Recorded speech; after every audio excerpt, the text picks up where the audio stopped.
Kommineni శ్రీనివాసరావుని arrest చేసిన తర్వాత ముఖ్యంగా సాక్షి టీవీ ఒక స్క్రిప్ట్ రాసి మన లక్ష్మీ పార్వతి వీరగంధం లక్ష్మీ పార్వతి చేత మాట్లాడించారు. అందులో లక్ష్మీ పార్వతి గారు మాట్లాడుతూ, రే ఒక్కటన్నా అబద్ధం చెప్పారేమో, ఏదన్నా అబద్ధం ఉంటే చూపించండి రా దమ్ముంటే, స్త్రీలని గౌరవించి ఎలా డిబేట్స్ పెట్టాలో కొమ్మినేని శ్రీనివాసరావు తెలిసినట్టు ఇంకెవరికి తెలియదు. మొన్న లైవ్ కాల్లో నా గురించి ఎవరో వ్యక్తి ఫోన్ చేసి అడిగితే ఆయన ఇలా మహిళల్ని కించపరిచి మాట్లాడటం అనేది ఆయన ఒప్పుకోలేదు అని చెప్పేసి చెప్పడంతో పాటు, ఎప్పుడైనా నేను కనపడితే చిక్కటి చిరునవ్వుతో లక్ష్మీ పార్వతి గారు బాగున్నారా, ఏం చేస్తున్నారండి లక్ష్మీ పార్వతి గారు, చంద్రబాబు నాయుడు గారి గురించి ఎప్పుడైనా నేను నోరు జారి ఏదైనా లైవ్లో మాట్లాడినప్పుడు అలా మాట్లాడొద్దండి, అది పద్ధతి కాదండి అని చెప్పేసి చెప్తాడు అని అంత సంస్కారవంతుడు కొమ్మినేని శ్రీనివాసరావు అని చెప్తుంది మన లక్ష్మీ పార్వతి. సరే, దాదాపుగా వైఎస్ఆర్సీపీ పార్టీలో ఉన్న వాళ్ళందరూ ఇలాగే చెప్పుకుంటారులే, ఎందుకంటే మీ పార్టీలో ఎవరిని ఎలా తిట్టించాలి, ఎవరిని ఎలా మాట్లాడించాలో మొత్తం స్క్రిప్ట్ రాసేది వాళ్ళే కాబట్టి ఆ స్క్రిప్ట్ ప్రకారం మీడియా ముందుకు వచ్చేసి మీరు చెప్తూ ఉంటారు. అందులో లక్ష్మీ పార్వతి ముందు మన అమ్మమ్మ నాయనమ్మ వయసు 60 సంవత్సరాల పైనే ఉంటాయి ఇప్పటికీ కూడా, అంటే పింఛన్ తీసుకోవాల్సిన వయసులో కూడా ఇప్పటికీ చుండిదారు వేసుకొని నేను ఇంకా పడుచు పిల్లని అన్నట్టు మీడియా ఆఫీసులకి ఎక్కి దిక్కి ఇంటర్వ్యూలు ఇస్తున్నారు. ఇంకో ముఖ్యమైన విషయం చెప్పేది ఏంటంటే, అసలు మీరు ఎన్టీఆర్ గారిని అడ్డం పెట్టుకొని చంద్రబాబు నాయుడు దెబ్బతీయడానికే నిన్ను సాక్షి ఛానల్కి పిలిచి ఇంటర్వ్యూ ఇస్తున్నారు, అది వాస్తవ విషయం. ఇక లక్ష్మీ పార్వతి అంటుంది, లక్ష్మీ పార్వతికి మరి కొంచెమైనా జ్ఞానం ఉందో లేదో, అసలు లక్ష్మీ పార్వతిని ఎందుకు వాడుకుంటున్నారో నేను ఇంకా క్లియర్గా చెప్పాను. ఎన్టీఆర్ గారి భార్య చంద్రబాబు నాయుడు గారి ఎన్నుపోటు అనే ఎపిసోడ్ అనేది లేకపోతే లక్ష్మీ పార్వతి అనేటువంటి వ్యక్తి అసలు రాజకీయంగా వాళ్ళు ప్రయారిటీ ఇవ్వాల్సిన అవసరం లేదు. ఇది వాస్తవ విషయం. ప్రతి నిత్యం ఎన్టీఆర్ గారిని పేరు వాడుతూ చంద్రబాబు నాయుడు గారిని తిరగడం కోసం అని చెప్పి లక్ష్మీ పార్వతి చేత ప్రెస్ మీట్ పెట్టిస్తున్నమాట వాస్తవ విషయం.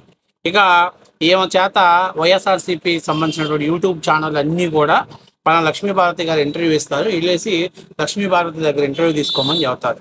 ఈ ఇంటర్వ్యూలు తీసుకునే క్రమంలో లక్ష్మీ పార్వతి యొక్క చీప్ మెంటాలిటీ, ఏదైనా ఒక ఛానల్లో ఇంటర్వ్యూ తీసుకుంటే ఎక్స్పెక్టెడ్ ఎంత అమౌంట్ రెవెన్యూ వస్తుందో తెలిస్తే అందులో నాకు కూడా వాటా అడిగే రకం అంట. చాలామంది యూట్యూబర్స్ చెప్పారు, అయ్యా ఫ్రీగా ఏం ఇంటర్వ్యూస్ ఇవ్వట్లేదు, ఇంటర్వ్యూస్ ఇచ్చినందుకు కూడా డబ్బులు తీసుకుంటున్నారు మా దగ్గర, మేము డబ్బులు ఇచ్చినప్పుడు ఆటోమేటిక్గా మాకేం కంటెంట్ కావాలి, ఎందుకంటే కంటెంట్ అనేది స్పైసీగా ఉండాలి. చంద్రబాబు నాయుడు గారిని తిడుతూను కొంత స్పైసీగా కొన్ని షాకింగ్ న్యూస్ లాగా చెప్తున్నట్టయితే మాకు యూట్యూబ్ అనేది రెవెన్యూ పెరిగింది కాబట్టి ఆ విధంగా ఆ చెప్పే క్రమంలో అవన్నీ కూడా కొన్ని కల్పితాలని కల్పించుకొని చెప్పడం అనేది 100% నిజం. ఇప్పుడు నేను అడిగేది ఏంటంటే, లక్ష్మీ పార్వతి సాక్షిలో ఏనాడన్నా ఒక్కనాడన్నా అబద్ధం వేసిందా చూపించండి రా అని చెప్పేసి రా అనే పదాన్ని మెన్షన్ చేసింది కాబట్టి నేను అడుగుతున్నా, అసలు సాక్షిలో నేను అడుగుతున్నా, ఏ రోజన్నా ఒక్కరోజన్నా నిజాన్ని ప్రచురించారా, నిజమైనటువంటి వార్తలు వేశారా, నిజం అనేది సాక్షిలో అసలు ఉందా నేను అడుగుతున్నా. అసలు సాక్షి పుట్టిందే అవినీతి సొమ్ముతో పుట్టినటువంటి పత్రిక సాక్షి, అవినీతి పత్రికతో సొమ్ముతో పుట్టినటువంటి మీడియా సాక్షి మీడియా, ఇది వాస్తవ విషయం.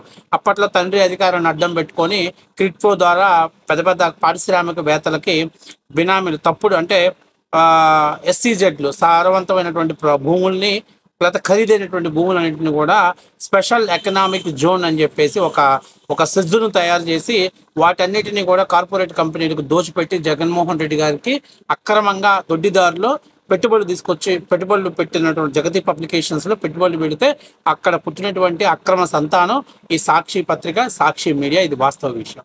మరి ఈరోజు లక్ష్మీ పార్వతి అసలు పుట్టుకే సక్రమంగా లేనప్పుడు, అది పుట్టుకే వక్రమైనప్పుడు అది సక్రమంగా ఎలా పనిచేస్తుందో నాకు అర్థం కావట్లా. ఆ సక్రమైనటువంటి వార్తలు ఎక్కడిస్తుందో నాకైతే అర్థం కావట్లా. ఎంతసేపు ఉన్నా చంద్రబాబు నాయుడు గారి మీద విషయం కక్కటం, చంద్రబాబు నాయుడు గారిని వ్యతిరేకించే వాళ్ళని తీసుకొచ్చి లైవ్ డిబేట్లో కూర్చోబెట్టి ఇలాంటి పోరంబోకులను అన్నింటిని కూర్చోబెట్టేసి గంటల చంద్రబాబు నాయుడు గారి మీద, తెలుగుదేశం పార్టీ శ్రేణుల మీద ఆ అబద్ధపు ప్రచారం చేయటాన్ని, లేకపోతే నీచమైనటువంటి రాతలు రాయటాన్ని సాక్షి పేపర్ని మీరు ఉపయోగించుకున్నమాట వాస్తవం కదా, వైసీపీ కరపత్రికలా వాడుకుంటున్నమాట వాస్తవం కదా.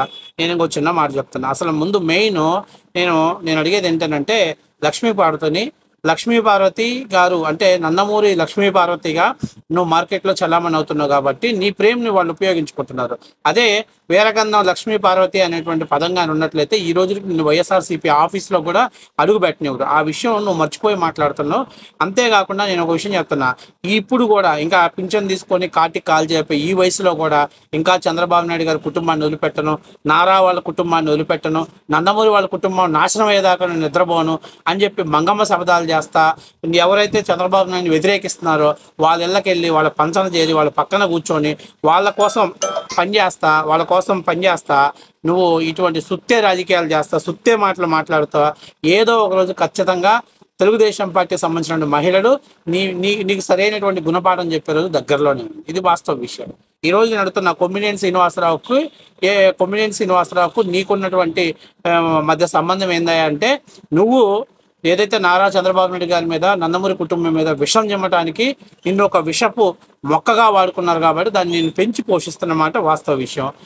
నీ నీ నీ చేత లైవ్ డిబేట్స్ పెట్టించి నీ చేత వాళ్ళు ఏదైతే చెప్పాలనుకుంటున్నారో తప్పుడు కంటెంట్ని ప్రజల్లోకి తీసుకెళ్ళి దాని ద్వారా రాజకీయంగా లబ్ధి పొందాలనేది జగన్మోహన్ రెడ్డి యొక్క వ్యూహం.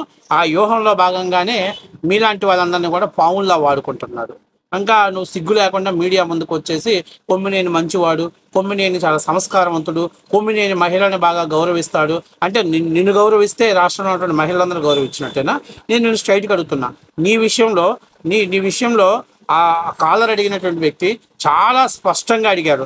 మొదటి భర్తకు విడాకులు ఇవ్వకుండా రెండో పిల్లాడు ఉండగా అటు వాళ్ళిద్దరి మధ్య ఎటువంటి తెగదింపులు చేసుకోకుండా నందమూరి తారక రామారావు గారిని ఎలా పెళ్లి చేసుకుంటారు, దాన్ని ఏమంటారు అని చెప్పేసి అడిగితే దానికి సమాధానం చెప్పకుండా ఆయన అంటాడు పిచ్చి పిచ్చి విషయాలు మాట్లాడకూడదు, అవి వాళ్ళ వ్యక్తిగత జీవితాలు, వాళ్ళ వ్యక్తిగత లైఫ్లు, వాటి వ్యక్తిగత జీవితాల గురించి మాట్లాడే అధికారం మీకెవరు ఇచ్చారు, మీరు ఏ పార్టీకి సంబంధించిన వాళ్ళు, మాకు తెలిసిన వాళ్ళు అని చెప్పి మాట్లాడినోడు అసలు అమరావతి ప్రాంతంలో ఎక్కడో రాష్ట్ర వ్యాప్తంగా ఎక్కడో సెక్స్ కేసులు నమోదవుతున్నాయి, ఎయిడ్స్ కేసులు నమోదవుతున్నాయి అంటే అది ఒక అమరావతికి ఎట్లా పరిమితం చేశాడు? దాన్ని ఆయన ఏ విధంగా దాన్ని లైవ్లో మరి అదే ఫోర్స్తో ఆయన ఖండించాలి కదా. అలా ఖండించకుండా ఎకిలి మాటలు మాట్లాడుతూ ఉన్నాడంటే కొమ్మినేని శ్రీనివాసరావు ఉద్దేశం ఏంటనేది కూడా అర్థం చేసుకోవాలి. కాబట్టి ఇప్పుడు నువ్వు మీడియా ముందుకు వచ్చి నువ్వు ఎదవేడుపులు ఏడిస్తే ఎవరు నమ్మే పరిస్థితిలో లేరు.